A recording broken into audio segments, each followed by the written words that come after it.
llamando a perdonar y a soltar todas esas personas que en algún momento de nuestras vidas, nuestros propios hermanos, nuestros padres o nuestros hijos.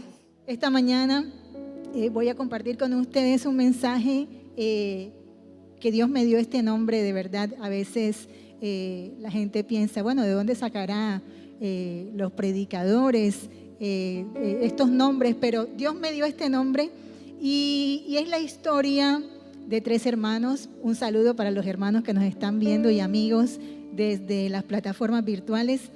De 3 hermanos. ¿Cuántos aquí tienen hermanos? Hermanos, hermanas. Bueno, yo también tengo 6 hermanos. Dios nos bendijo abundantemente a mi papá y a mi mamá con 7 hijos. Y bueno, es la historia de 3 hermanos que yo identifico como ministros de Dios.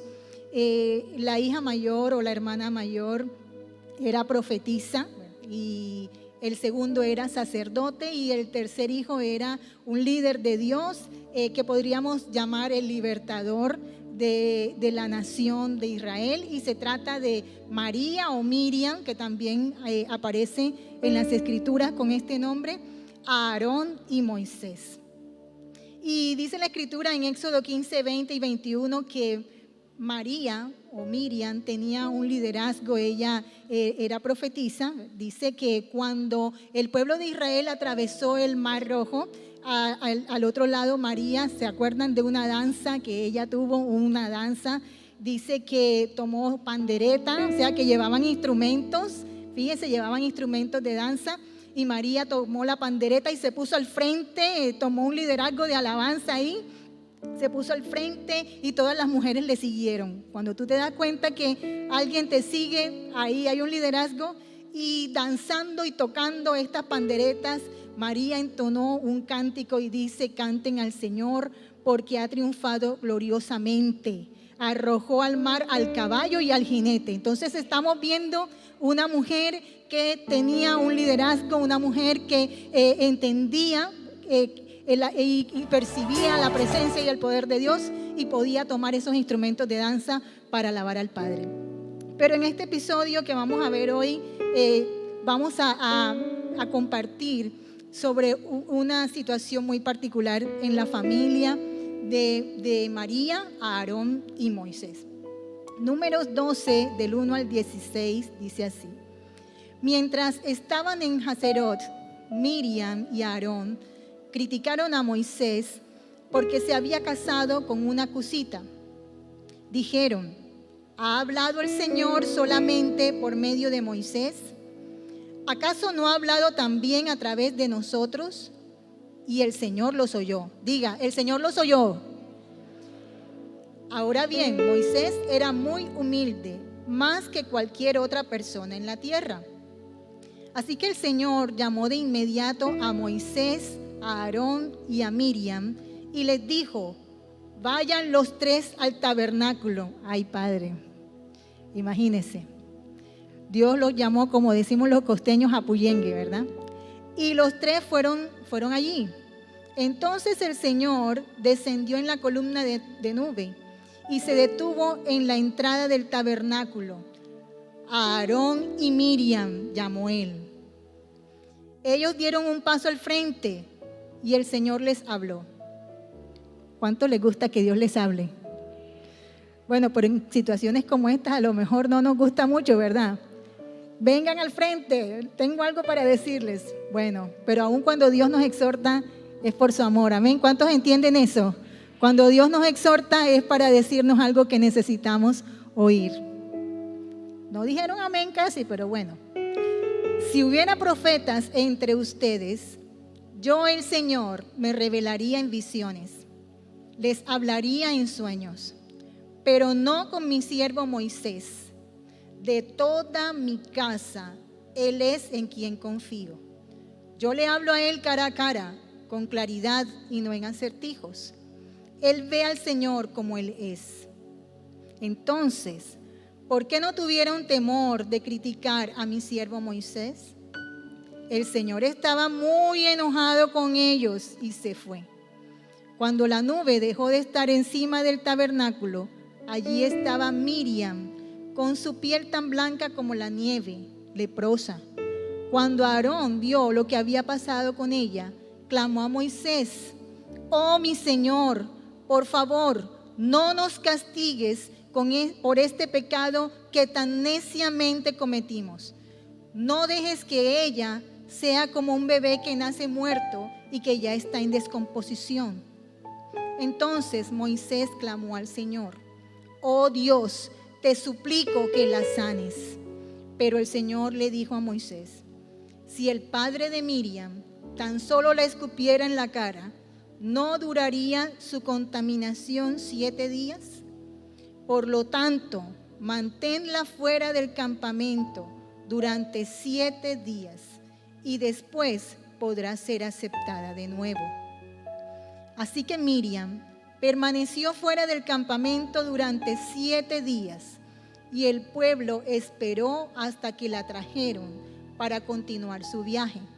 Fue entonces cuando salieron de Hazerot y acamparon en el desierto de Parán. Padre, en esta mañana, Dios, creemos que tú estás aquí, Señor. Creemos, Padre, que aún antes de llegar a este lugar, ya tú tenías preparado, Señor, todas las cosas, tu banquete, tu presencia santa, poderosa en este lugar. Yo te pido, Señor, que hables a nuestros corazones, Padre, derribando todo argumento que se levanta en contra de tu palabra, Dios, y toda mentira, Dios, que el enemigo pretenda poner en nuestra mente, en nuestro corazón. La reprendemos en el nombre de Jesús. Y hoy, Señor, damos lugar a tu Espíritu, Señor, para que hable a nuestro espíritu. Hermano, pon tu mano en tu corazón y dile: Espíritu Santo, toca mi corazón, toca mi vida. Espíritu Santo, yo quiero, Señor, que tú obres de manera profunda en mi vida, en mi mente, en mi corazón. Sé que estás aquí y donde tú estás hay libertad, Espíritu de Dios. Tú has prometido, donde estás hay libertad, Señor. Gracias porque lo que tienes para decirnos, Señor, sea lo que queremos escuchar o no, será para bien de nuestras vidas, Señor. En el nombre de Jesús, amén y amén. Bueno, mientras meditaba en esta enseñanza, no sé si a ustedes les pasa, pero uno muchas veces está leyendo algo y yo tomo apuntes y los guardo y esas ideas y esa palabra me sigue dando vueltas en la cabeza. Y hace un tiempo Dios me había hablado sobre esto y yo dije: un día tengo que compartir sobre esto. Y llegó el día, ¿verdad? Gracias a Dios. Y entre las reflexiones que yo podía hacer sobre esta palabra era sobre, en primer lugar, si ustedes conocen la historia, estoy segura que sí, porque ¿cuántos no vieron en Semana Santa la historia de Moisés alguna vez en la vida, hermano? Toda la vida, ¿verdad? Vimos en Semana Santa. Y sabíamos que María tenía un vínculo muy fuerte con Moisés porque ella preservó su vida, la puso a orillas del río. ¿Se acuerdan de esa historia? Ahí estuvo María como esa hermanita adolescente en aquel entonces. Pero también Aarón fue escogido. ¿Recuerdan ustedes el episodio cuando Dios se le manifiesta a Moisés y le dice que tiene que ir y tomar un liderazgo en su vida? Pero Moisés sacó excusas y dijo que él era tardo de habla y una serie de cosas. Entonces Dios le dijo: no te preocupes, para eso tienes a Aarón, que yo sé que él habla muy bien. Entonces Aarón se convirtió en una persona muy cercana a Moisés y prácticamente era como su compañero de ministerio, ¿verdad? Pero sucede que un día, ¿verdad? Ellos empezaron, María y Aarón, a criticar a Moisés. Cuando yo buscaba la definición de crítica, decía expresar opiniones o juicios negativos y contrarios sobre una persona. Expresar, fíjese, no dice pensar, sino expresar opiniones o juicios negativos y contrarios sobre una persona o una cosa. También dice la Real Academia de la Lengua que hablar mal de alguien o de algo o señalar un defecto o una tacha, ¿verdad? Es una palabra que con frecuencia usamos. A veces decimos que existen críticas constructivas, pero hay quienes dicen que la crítica es crítica, que la crítica constructiva no existe, ¿verdad? Pero bueno, usted sacará sus propias conclusiones si sí o no. Y María y Aarón, en un rol que no sabemos, de pronto como hermanos o como ministros, no sé, un día sintieron que tenían la autoridad para meterse en la vida de Moisés, porque dice que no les gustó la esposa con la que se casó. Y cuando ya Moisés llegó, en realidad ya se había casado, ¿verdad? Ya le había dado el sí a la mujer con la que se casó, pero ellos como hermanos no les gustó. ¿A cuánto les habrá pasado alguna vez que en la familia no les gustó una unión matrimonial, verdad? No nos gustó. Y ellos tendrían sus razones, pero dice que porque no era de su tierra, dice que era una mujer cusita, y cuando yo estoy buscando era una descendiente de Cus, de origen africano, ¿verdad? Y no les gustó ese matrimonio, y digamos que era algo personal. A veces uno se mete en las decisiones de los hermanos para ver cuántos se han metido alguna vez en la decisión de algún hermano. A ver, levanten la mano. Los demás no han dicho la verdad, porque todo el mundo se mete en las decisiones de los hermanos de una cosa o de otra. Y ellos estaban en esa situación, pero dice que estaban hablando de estos asuntos. Este par de hermanos tomaron tiempo para hablar de las cosas de Moisés. Y cuando nosotros ya pensamos en nuestro contexto familiar, porque de pronto ustedes dirán, bueno, eso le pasó a María y a Aarón y a Moisés, pero en nuestro contexto familiar muchos de nosotros hemos pasado situaciones donde somos objetos de crítica, del esposo, somos objetos de crítica de la mamá, del hermano. Hemos recibido de nuestra propia familia juicios, comentarios negativos, o por el contrario, somos nosotros quienes hemos tenido esa cultura, por llamarlo de esa manera, de establecer siempre crítica sobre lo que hace nuestra familia, sobre lo que hace nuestra pareja, sobre lo que hace nuestra familia, nuestros cercanos, sin medir las consecuencias en la vida de ellos o en la vida de nosotros mismos y de nuestras relaciones, ¿verdad? Pero resulta que estos hermanos pasaron el límite en el sentido de que no solo se metieron en la vida personal de Moisés, sino que después empezaron a meterse, yo digo, en el ámbito espiritual, y comenzaron a cuestionar de pronto, de alguna manera, la autoridad que Dios le había dado, autoridad espiritual que Dios le había dado a Moisés. Cuando ellos se preguntan, ¿ha hablado el Señor solamente por medio de Moisés? ¿Acaso no ha hablado también a través de nosotros? Y un pensamiento que venía a mí es este. Dice, la crítica te llevará a adentrarte en otros terrenos espirituales, donde pasas de meterte a Dios, de meterte con una persona, para meterte con la persona de Dios. La crítica te llevará a adentrarte en otros terrenos espirituales, donde pasas de meterte con una persona para meterte con la persona de Dios. Hermanos, y esto es delicado, porque nadie se quiere meter con Dios. Dígame que sí. Nadie se quiere meter con Dios. Y podemos ser tan ligeros en momentos de efervescencia de una conversación, donde podríamos llegar a dejar de comentar de lo que no me gusta que está pasando en la vida de mi hermana, de mi hermano, de mi papá, de mi mamá, de mi pariente, para comenzar a meternos en un terreno peligroso y comenzar a juzgar lo que solo Dios puede juzgar. Amén. Amén. Solo Dios puede juzgar aspectos del líder de Dios, del hombre de Dios, de la persona de Dios. Todos nosotros somos hijos de Dios, amén. Y cuando tú comienzas a pasar un hilo, una línea muy delgada, podemos llegar a meternos con Dios, y creemos que Dios es sordo, ¿verdad? Creemos que Dios, ahí se nos olvida, eres omnipotente, omnipresente, ¿verdad? Que Dios está en todo lugar, en todo momento. Creemos que Dios no nos está escuchando en nuestras conversaciones. Sin embargo, aquí vemos que dice que Dios oyó, que María y Aarón estaban hablando y Dios oyó. Entonces, no estamos muy seguros a veces, o pensamos ignorar mejor, que Dios nos está escuchando algunas barbaridades que nosotros decimos, ¿verdad? Y como dice el pastor, diga, ay, ay, ay. Ay, nadie dijo, hermano. ¿Cómo dice el pastor? Digan, ay, ay, ay, a ver, para que lo oiga. Allá desde la casa el pastor pueda estar escuchando que nosotros nos acordamos de sus dichos, ¿verdad? Y el segundo punto al que llevaba a meditar en esta palabra era la consecuencia de la crítica. La consecuencia de la crítica al hombre de Dios, y en este caso fue la lepra de María, ¿verdad? Una consecuencia por la cual nosotros no queremos pasar nada más de pensar lo desagradable de esa enfermedad.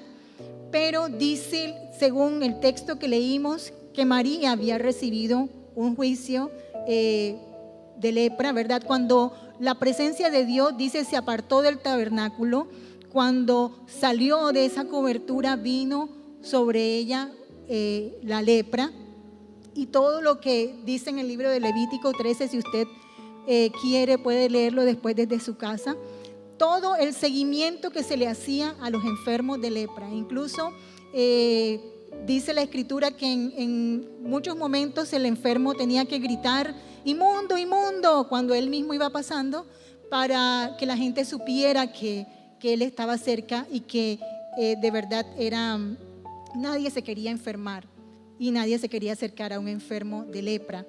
O había un seguimiento para aquellos que quizás sospechaban que pudiera ser enfermo de lepra también. Incluso dice en el versículo 11 que Aarón clamó a Moisés y dice, oh mi Señor, por favor no nos castigues por este pecado que tan neciamente cometimos. Bueno, yo me ponía a pensar por qué Aarón clamaba a Moisés. Y el Espíritu Santo me hacía caer en cuenta que en ese momento Aarón reconoció la autoridad espiritual. Aarón reconoció que Moisés era el hombre que Dios había escogido para liderarlos. Y él sabía la relación que Moisés tenía con Dios y que Dios tenía con Moisés. Y por eso él dice, no nos castigues por este pecado. Y Dios ponía un pensamiento en mí. Dice, cuando cruzamos la línea de murmurar, juzgar al hombre de Dios, hay diferentes cosas que se están tejiendo en nuestro corazón y que aún pueden comprometer nuestra salvación.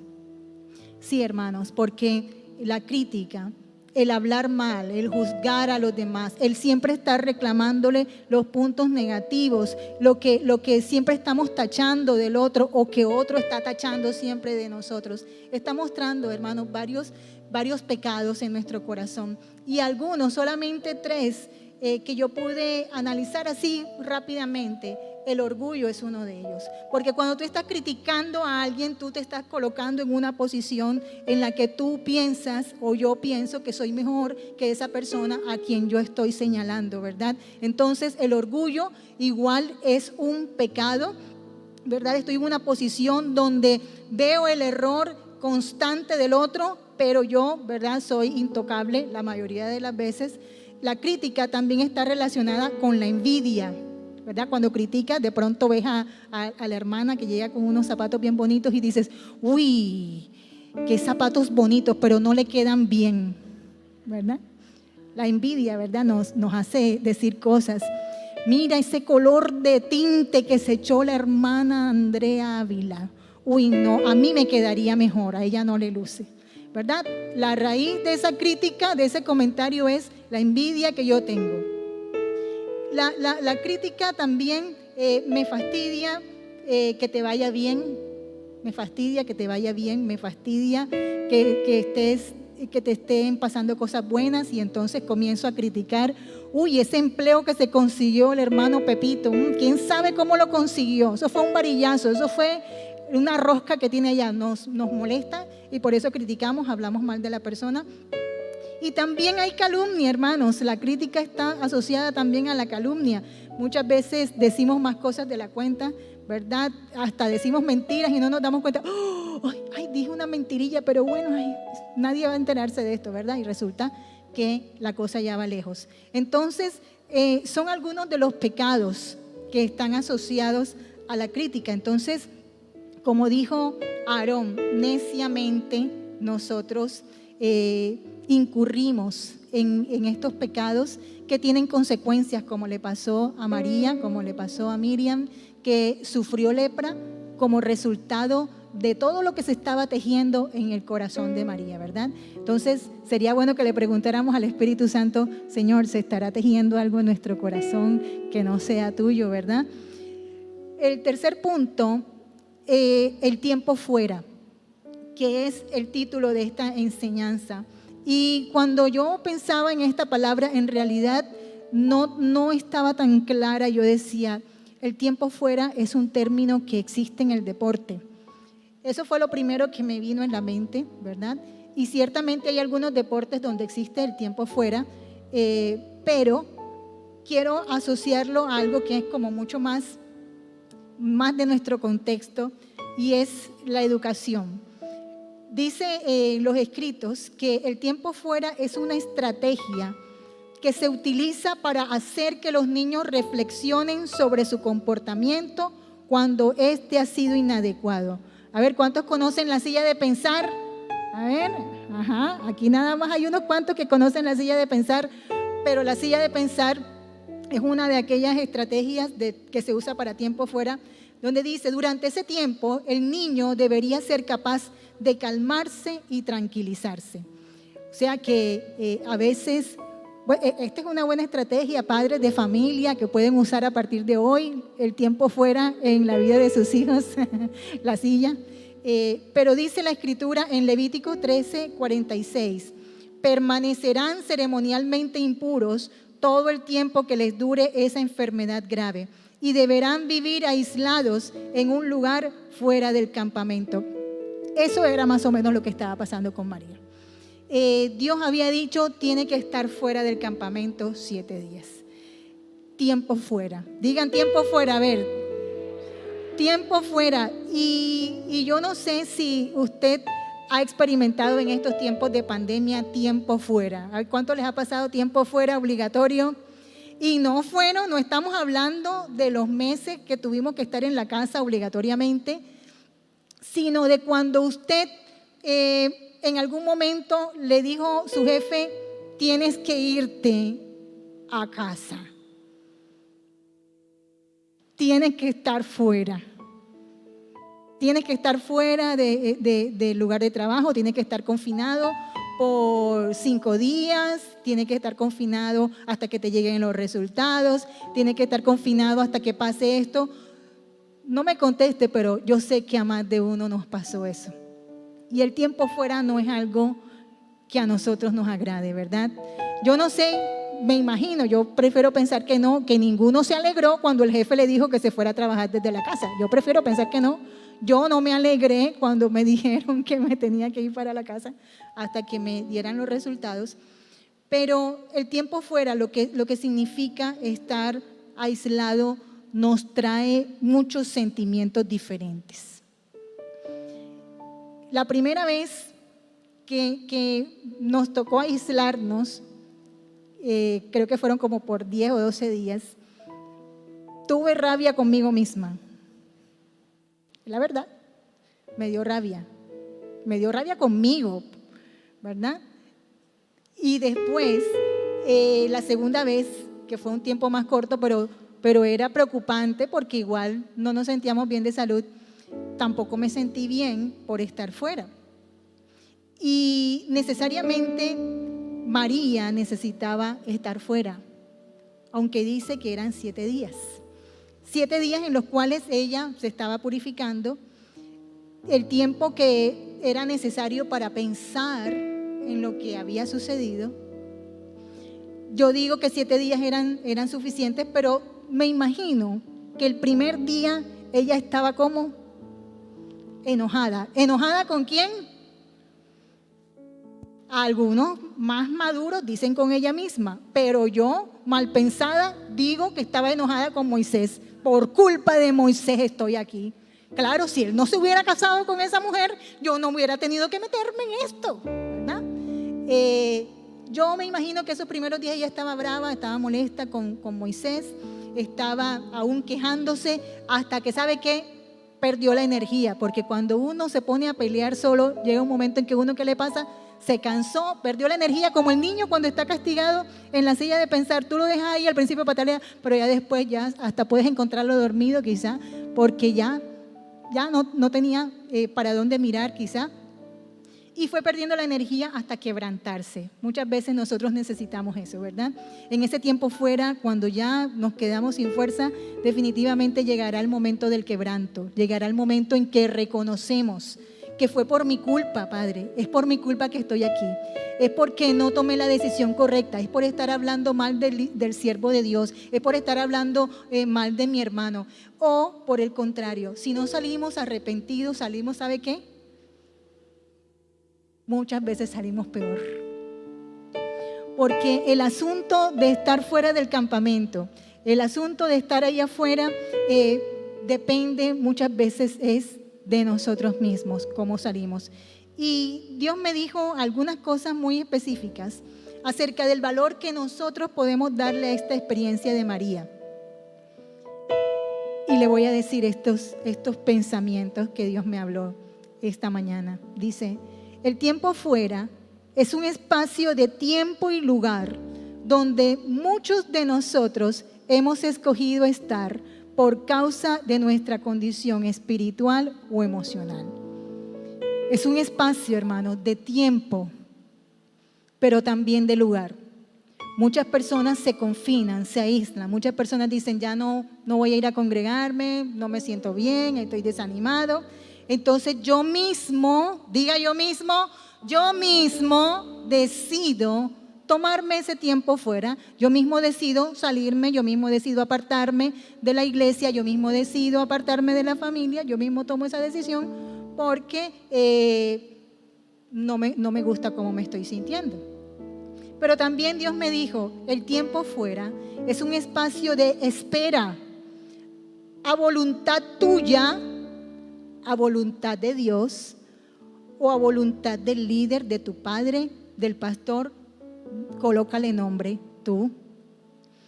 Pero es un espacio de espera, donde de pronto tú mismo estás diciendo: yo necesito estar a solas, yo necesito estar un tiempo como buscando de Dios. Pero de verdad, hermano, porque hay unos que dicen que necesitan buscar de Dios y para el contrario se van para el mundo, ¿verdad?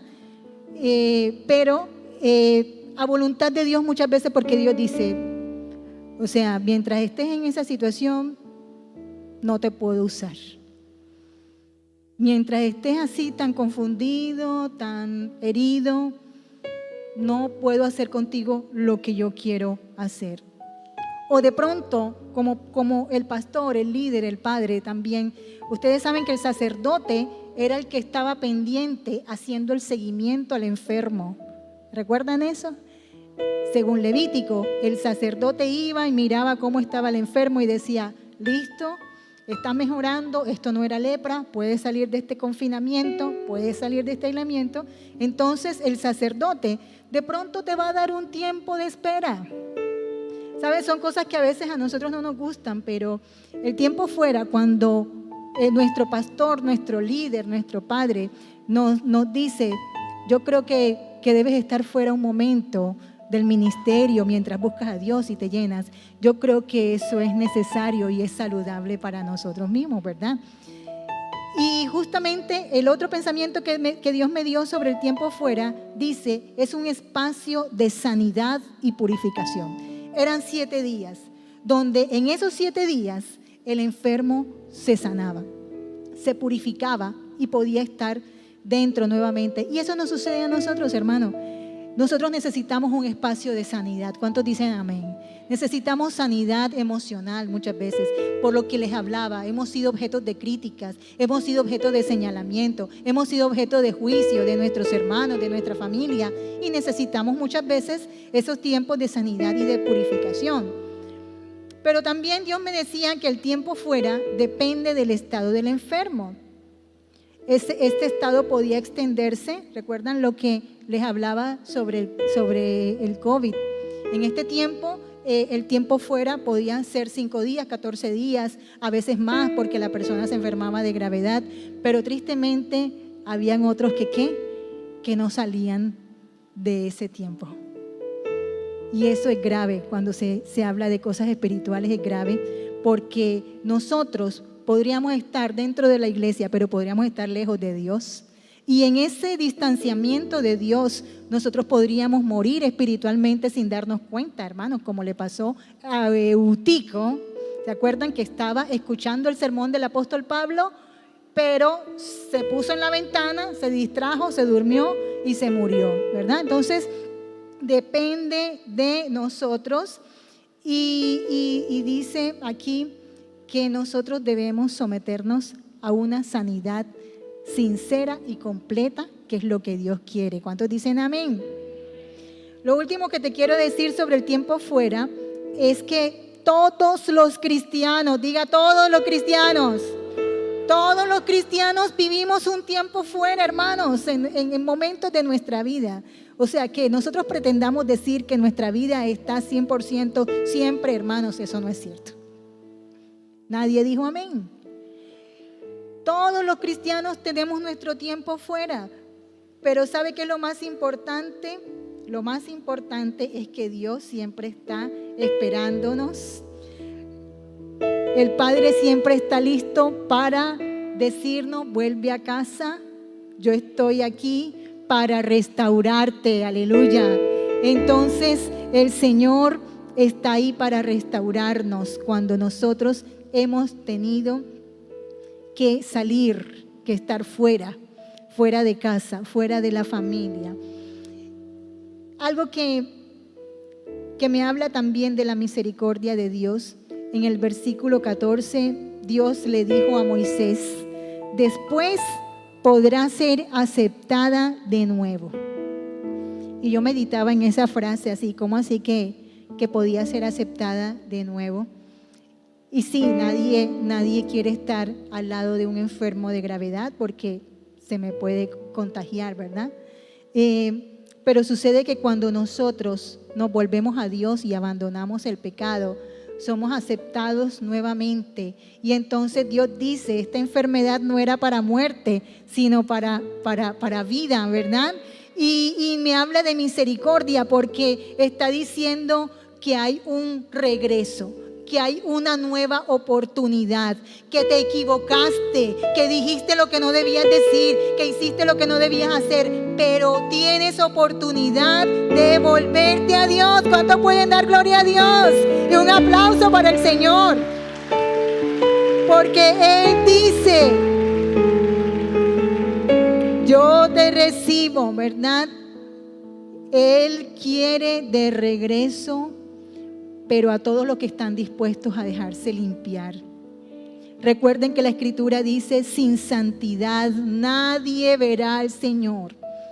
Y cuando el Señor nos llama, Él nos quiere limpiar. Él quiere que vengamos con un corazón listo para seguir haciendo la obra.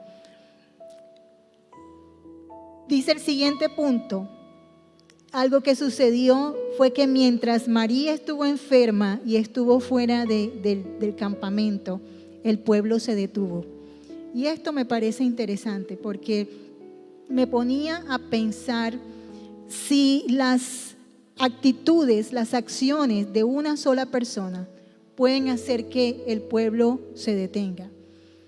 Y me ponía a pensar en esto, hermanos, porque definitivamente la misma Escritura habla de que hay una connotación de cuerpo, que somos la iglesia.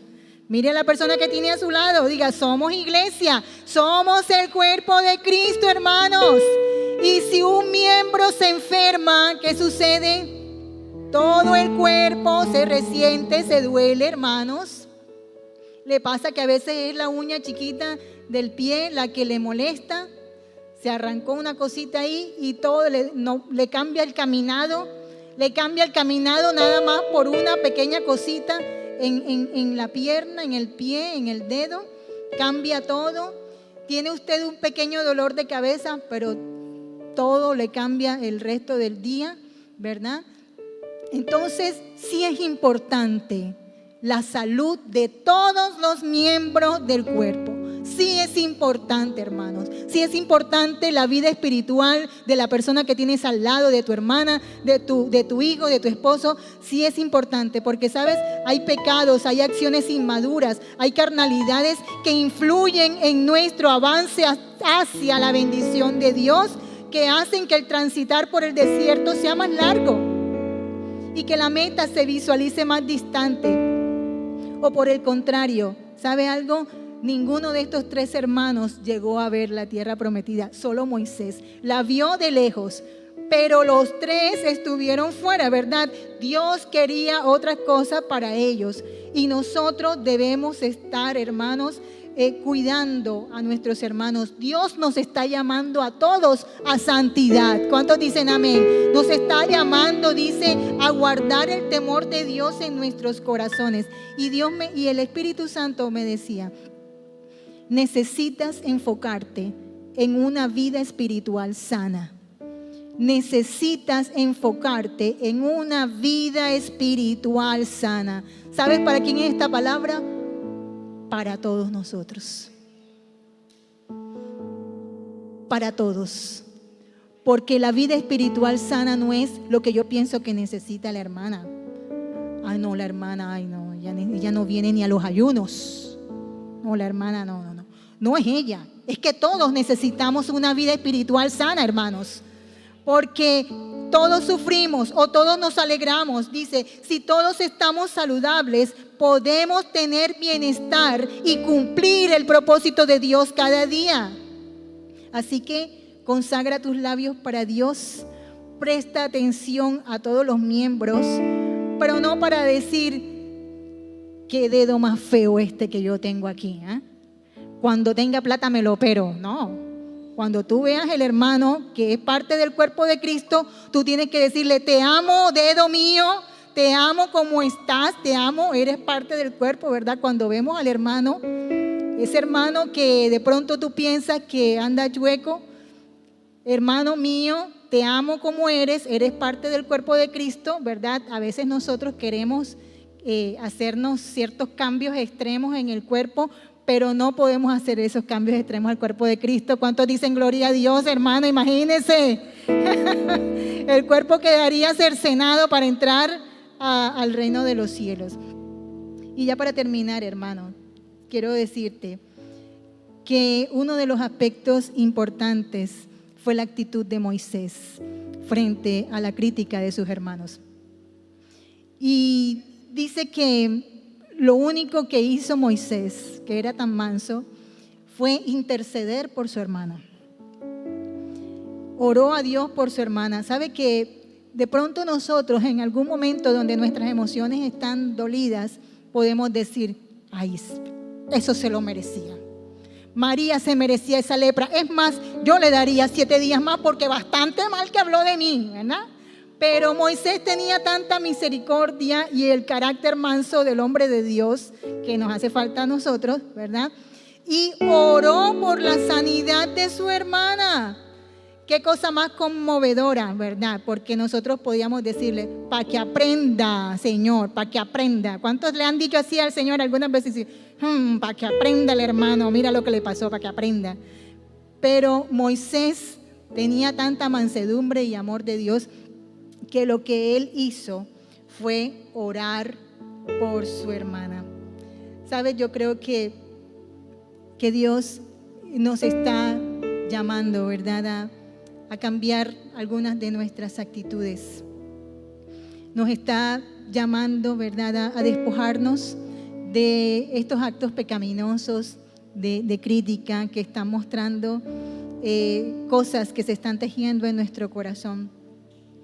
Pero también Dios nos está llamando a perdonar y a soltar todas esas personas que en algún momento de nuestras vidas, nuestros propios hermanos, nuestros padres o nuestros hijos han gestado, ¿verdad?, heridas en nuestros corazones que nos han llevado a estar fuera de nuestras relaciones, fuera de la iglesia, que nos han llevado a estar fuera de pronto emocionalmente, aunque físicamente no.